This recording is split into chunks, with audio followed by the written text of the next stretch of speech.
కుటుంబ వ్యవస్థని పటిష్టంగా మరియు కుటుంబ వ్యవస్థని చాలా విలువగా చూడాల్సి వస్తుంది అని అంటే ఇక్కడ బంధువులు స్నేహితులు లేకపోతే రక్త సంబంధీకులు ఈ లోక సంబంధితమైనటువంటి కుటుంబములకు ఇస్తున్నటువంటి విలువ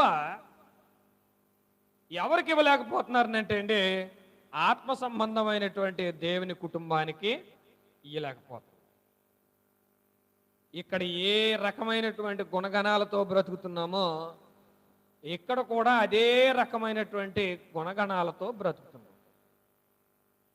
ఇక్కడ ఏ రకమైనటువంటి ఆలోచనతో నడుచుకుంటూ ఉన్నామో ఇక్కడ ఏ రకమైనటువంటి ఈ భౌతిక సంబంధంగా ఈ లోకంలో మనం ఏ రకమైనటువంటి ఆలోచన విధానాలతో నడుచుకుంటున్నామో ఇక్కడ కూడా అదే రకమైనటువంటి ఆలోచనలతో నడుచుకుంటున్నాం. ఉదాహరణకి ఇక్కడ వేసినటువంటి బొమ్మలో శిరస్సు దగ్గర ఇటుపక్కేమో ఆలోచనలు అటుపక్కేమో నిర్ణయాలు అనేటువంటి రెండు పదాలు ఉన్నాయి. మన ఇంట్లో మనం ఏ ఆలోచనలు తీసుకుంటున్నామో మన ఇంట్లో ఏ నిర్ణయాలు తీసుకుంటున్నామో దేవుని ఇంట్లో కూడా అలాగే ఆలోచిస్తున్నాం, దేవుని ఇంట్లో కూడా అలాగే నిర్ణయాలు తీసేసుకుంటాం. ఇక్కడ ఎలాగా అవసరాన్ని బట్టి ఇక్కడ ఎలాగా ఉన్నటువంటి ఉద్దేశమును బట్టి మనం అప్పటికప్పుడు ఆకస్మికంగా నిర్ణయాన్ని తీసేసుకుంటున్నామో దేవుని సంఘములోకి వెళ్ళినటువంటి నేను కూడా అప్పటికప్పుడు ఆలోచన తీసేసుకుంటాను, అప్పటికప్పుడు ఒక నిర్ణయాన్ని తీసేసుకుంటాను.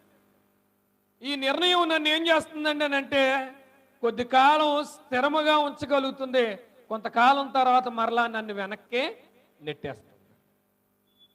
అంటే తీసుకునే నిర్ణయం తీసుకునే ఆలోచన స్థిరమైనటువంటిది కాలేకపోతే. ఇప్పుడు ఒక ప్రశ్న, నేను మిమ్మల్ని ప్రశ్న వేసి ముందుకు వెళ్తాను. కొరింథీయులకు రాసినటువంటి మొదటి పత్రిక చదివి చెప్పండి. కొరింథీయులకు రాసినటువంటి మొదటి పత్రిక 9వ అధ్యాయము, కొరింథీయులకు రాసినటువంటి మొదటి పత్రిక 9వ అధ్యాయము 11వ వచనాన్ని చదువుకుందాం.